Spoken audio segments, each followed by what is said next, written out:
तो चलिए शुरू करते हैं। आज कुछ क्वेश्चन प्रैक्टिस करेंगे जो कि आधारित है वर्गमूल और घनमूल पे। जो कि जैसे क्वेश्चन नंबर 1 है, जैसे 4032 को किस छोटी सी छोटी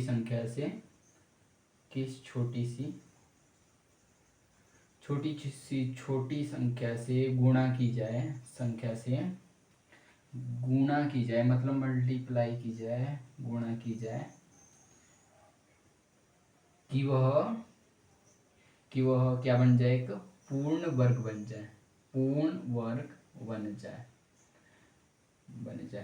तो 4032 को किस छोटी संख्या से गुणा की जाए कि वह एक पूर्ण वर्ग बन जाए। तो वर्ग बनने के लिए जैसे चार का वर्ग, जैसे 2 से जाता है 2 और प्राइमरी फैक्टराइजेशन ही आपको आनी चाहिए। तो 2 इंटू टू होता है 4, मतलब 2 का पेयर जो है वो 4 होता है, 2 का पेयर।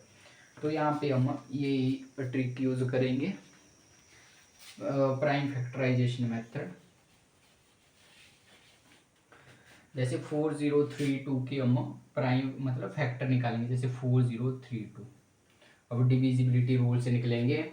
4032 तो लास्ट में 2 है, तो 2 से होगा 2 2 जा 4 और 0 का एज इट इज, 2 1 जा 2, 6 जा ऐसे हो जाएगा, 2 से फिर से 1008 और ऐसे निकाल के ऐसे आप प्राइमरी फैक्टराइजेशन इसकी कर सकते हैं। प्राइमरी फैक्टराइजेशन करने के बाद आपके पास रिजल्ट आएगा, वो रिजल्ट डायरेक्ट लिख रहा हूँ मैं। आज यहाँ पे दिक्कत है कुछ,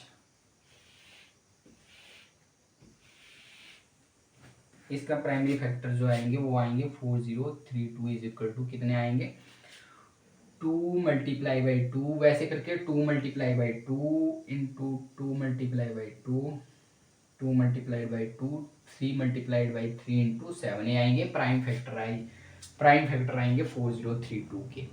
सो अब 2 के पेयर बनाने हैं आपको। पूर्ण वर्ग पूछा गया, वर्ग में स्क्वायर होता है तो 2 के पेयर बनाने हैं। तो ये 2 का एक पेयर बन गया, 2 का एक पेयर बन गया, 2 का एक पेयर बन गया, 3 और 3 का एक पेयर बन गया।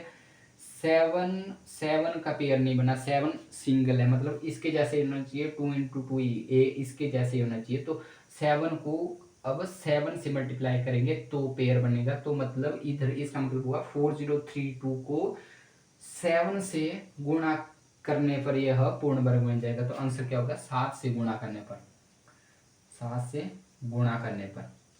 गुणा करने पर क्या बन जाएगा, पूर्ण वर्ग बन जाएगा।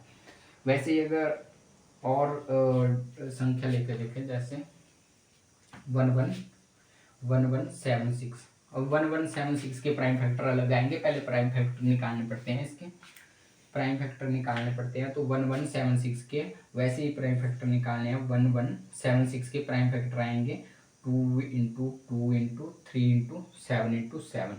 अब 2 के पेयर बनाने पड़ते हैं। यहाँ पे 2 और 2 का एक पेयर बन गया, 7 और 7 का एक पेयर बन गया, 3 अकेला है, 3 के साथ एक और 3 मल्टीप्लाई होना चाहिए था, इसलिए 1176 को किस छोटी मतलब 3 आंसर हो गया। 3 से गुणा करने पर इसका 3 का भी पेयर बन जाएगा, तो मतलब तो ये पूर्ण वर्ग बन जाएगा।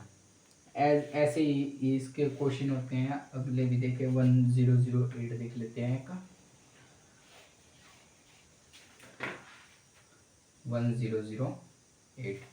1008 के प्राइम फैक्टर ऐसे करके देखने हैं आपको। 1008 के प्राइम फैक्टर, अब 8 है पीछे तो 2 2 5 जा 10, 0 एज इट इज, 2 4 जा 8, 2 से फिर से 2 2 जा 4, 2 5 जा 10, 2 2 जा 4, 2 1 जा 2, 2 2 जा 4, 2 6 जा 12, 2 से फिर से और फिर यहाँ पे आ गया 63, फिर 3 से जाएगा।